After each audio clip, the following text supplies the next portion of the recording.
Sewerage के अंदर घूमते पागल प्रेत का प्रकोप। मेरा नाम सुंदरलाल त्रिपाठी है।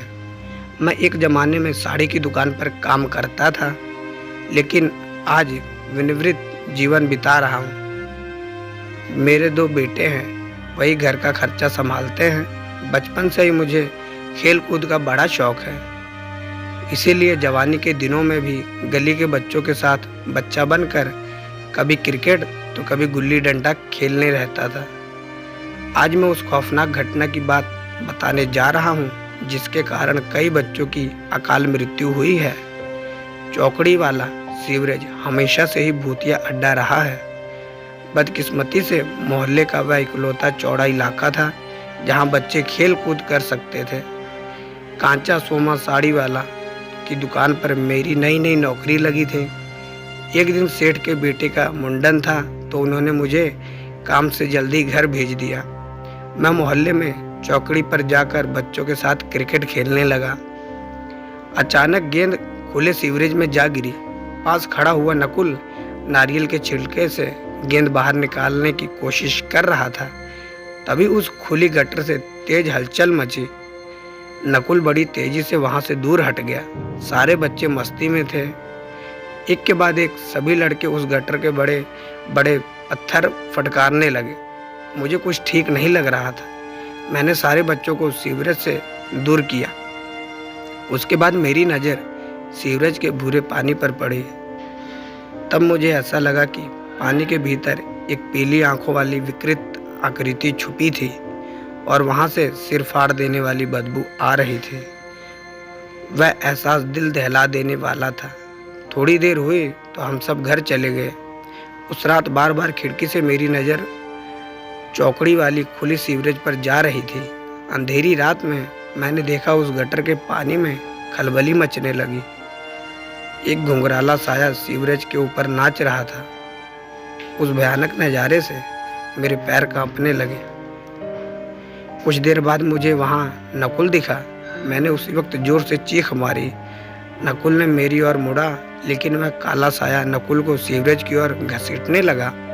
मैं चीख पुकार मचाते हुए सीढ़ियों से उतरकर चौकड़ी के सीवरेज की ओर दौड़ा। वहां जाकर मैंने देखा पानी बुरी तरह हिल रहा था। शायद वह प्रेत नकुल को ले गया। मैं वहीं अंधेरे में दूर बैठे रोने लगा। कुछ ही देर में पूरा मोहल्ला वहां जमा हो गया।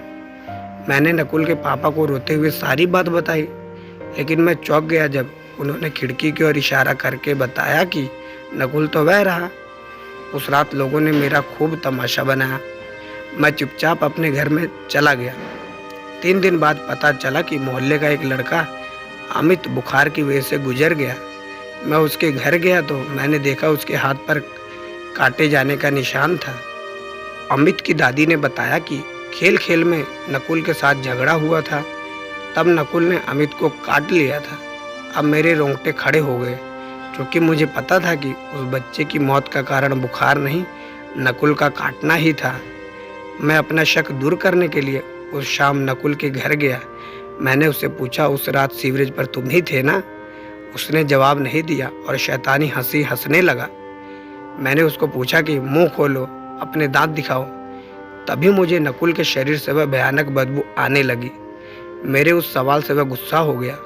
फिर वह मुझे पागलों की तरह घूरने लगा। थोड़ी देर में मैं भी उसकी आंखों में देखता रहा।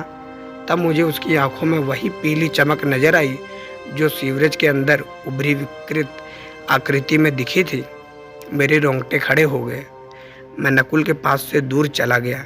मैंने पूरी बात नकुल के माता पिता को समझाने की कोशिश की, लेकिन वह सब मुझसे ही झगड़ा करने लगे। इस घटना के बाद मैंने वह मोहल्ला छोड़ दिया, लेकिन उसी अरसे में वहां रहने वाले 3 से 4 बच्चों की रहस्यमयी मृत्यु की खबरें आई।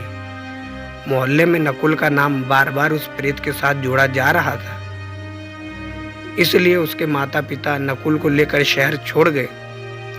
बाद में पता चला कि नकुल बिना बताए कहीं चला गया है। उसके माता पिता भले ही अपने बच्चों को लापता समझे, लेकिन मेरा दिल कहता है कि वह सीवरेज वाले प्रेत की बलि चढ़ गया होगा।